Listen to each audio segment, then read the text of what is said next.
Hi everyone, welcome back to our channel Nazeem cooking and blogs. ఈరోజు మన ఛానల్లో recipe వచ్చేసి వంకాయ మామిడికాయ కర్రీ. చాలా బాగుంటుంది, పుల్ల పుల్లగా.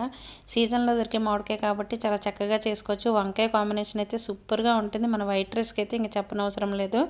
ఇలాగా మన వంకాయలు అయితే కట్ చేసుకొని కొంచెం వాటర్లో వేసేసుకుందాము, సాల్ట్ వేసుకొని, లేకపోతే కండ్ర వచ్చేస్తాయి కదా. అలాగే బ్లాక్ కలర్లో కూడా అయిపోతాయి. అలా అవ్వకుండా ఉండాలంటే కొంచెం వాటర్ వేసుకొని, వాటర్లో సాల్ట్ వేసుకొని అప్పుడు ముక్కలు ఇందులో వేసేయండి. వేసిన తర్వాత నేను ఒక టమాటా, అలాగే కొంచెం పచ్చి కరివేపాకు, అలాగే ఒక మ్యాంగో అయితే కట్ చేసి తీసేసుకున్నాను. ఇక్కడ నెక్స్ట్ ప్రాసెస్ ఏంటంటే, నేను ఈ కర్రీ అయితే కుండలో చేస్తున్నాను.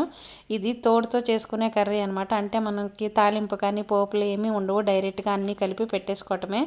చాలా బాగుంటుంది. ఏమీ లేకుండా తాలింపు పెట్టుకుంటే బాగుంటుందా అనుకోవచ్చు, కానీ చాలా బాగుంటుంది. ఆయిల్ హీట్ అవ్వకుండానే అన్నీ ఇందులో అనమాట. నేను కొంచెం ఆయిల్ వేసుకొని కొంచెం కరివేపాకు వేసాను, అలాగే మామిడికాయ ముక్కలు, అలాగే టమాటా ముక్కలు, అలాగే కట్ చేసుకున్న వంకాయ ముక్కలు కూడా ఇందులోనే వేసేస్తున్నాను. ఇదంతా స్టవ్ పైన కాదు, నేను మామూలుగా డైరెక్ట్గా కుండలోనే కలిపేస్తున్నాను. చెప్పాను కదా తోడుతో చేస్తున్న కర్రీ అని. మొత్తం అన్నీ కలిపి పెట్టేసుకోవడమే కర్రీ. మనకి ఇందులో తాలింపు అనేది ఏమి ఉండదు, ఇలా డైరెక్ట్గా పెట్టేసుకోవడమే. చాలా బాగుంటుంది. వైట్ రైస్లో అయితే చాలా బాగుంటుంది అనమాట. ఎందుకంటే మామిడికాయ చాలా మగ్గిపోతుంది, వంకాయ కూడా చాలా ఫాస్ట్గా ఉడికిపోతుంది కదా. ఇలా అన్నీ ఇందులో వేసేసాను. వంకాయ, టమాటా, అలాగే ముందుగా కట్ చేసుకున్న మన కరివేపాకు, అలాగే కొంచెం అల్లం వెల్లుల్లి పేస్ట్ వేస్తున్నాను. అలాగే సాల్ట్, కారం వేసుకొని కొంచెం వాటర్ అయితే వేసేసుకుందాము. ఇది ఇప్పటి వంటకం కాదండి. ఎప్పుడో మన అమ్మమ్మలు, తాతమ్మలు, నానమ్మల చేతిలో తిని ఉండి ఉంటాం మన చిన్నప్పుడు. మేబీ ఇప్పుడు వాళ్ళకు కూడా కొంచెం గుర్తుండే ఉంటుంది.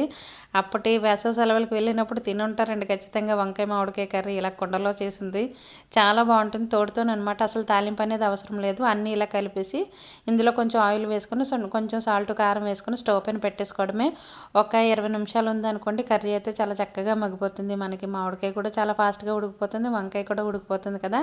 ఇలా వాటర్ వేసేసుకొని మీకు కావాలనుకుంటే కొంచెం కొత్తిమీర వేసుకోండి, లేకపోతే స్కిప్ చేసేయచ్చు. చూసారు కదా, నేను వేసి ఇప్పుడైతే స్టవ్ పైన పెట్టేశాను. ఒక 10 నిమిషాల తర్వాత కర్రీ అలా అయింది ఏంటని చూసేద్దాము. కర్రీ అయితే సూపర్గా వచ్చింది. వైట్ రైస్ కాంబినేషన్కి అయితే చాలా బాగుంది. మీరు ఒకసారి మీ దగ్గర కూడా అవైలబుల్గా ఉంటే ఈ రెసిపీ అయితే ట్రై చేయండి, చాలా బాగుంటుంది. నేనైతే మూత పెట్టేశాను. మూత పెట్టి తీసిన తర్వాత ఒక 5 నిమిషాల తర్వాత కలిపాను అనమాట. ఎలా వచ్చింది ఏంటని చూసారు కదా. మనకి ఇంకా కొంచెం కొంచెం పచ్చి పచ్చిగానే ఉన్నాయి. మొత్తం అన్నీ ఒకసారి సాల్ట్ ఇవన్నీ మిక్స్ అవ్వాలి కాబట్టి ఒకసారి కలిపేసి మళ్ళీ మూత పెట్టేసుకుందాము. మూత పెట్టేసిన తర్వాత సిమ్లో పెట్టుకొని ఒక 10 నిమిషాలు మగ్గించుకున్న తర్వాత మూత తీస్తే ఇలా వచ్చింది కర్రీ. చూసారా ఎంత బాగుందో. స్మెల్ కూడా బాగుందండి. మామిడికాయ అలాగే వంకాయ కదా, చాలా బాగుంది. చూసారు కదా, ఇందులో సాల్ట్, కారం అంతా చెక్ చేసుకొని, సాల్ట్ నాకు కొంచెం తక్కువైందని మళ్ళీ కొంచెం వేసుకొని కలిపేసుకున్నాను.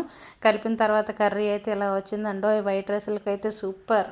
ఇంకెందుకు, మీ దగ్గర కూడా ఒక కుండ ఉన్నదనుకోండి, ఇలాగ ఒకసారి కర్రీ చేసేయండి. చేసి ఎలా వచ్చింది ఏంటని అయితే నాకైతే కామెంట్ సెక్షన్లో పెట్టడం మర్చిపోద్దు. చాలా బాగుంటుంది. మీరు ఖచ్చితంగా మీ చిన్నప్పుడు మీ అమ్మమ్మ చేతిలో తినే కర్రీ అయి ఉంటుంది ఇది ఖచ్చితంగా. ఎందుకంటే చిన్నప్పుడు మనందరూ వేసవి సెలవులకు వెళ్ళినప్పుడు మన అమ్మమ్మలు తినిపించేవారు కాబట్టి మన వాళ్ళకి, మనవరాళ్ళకి.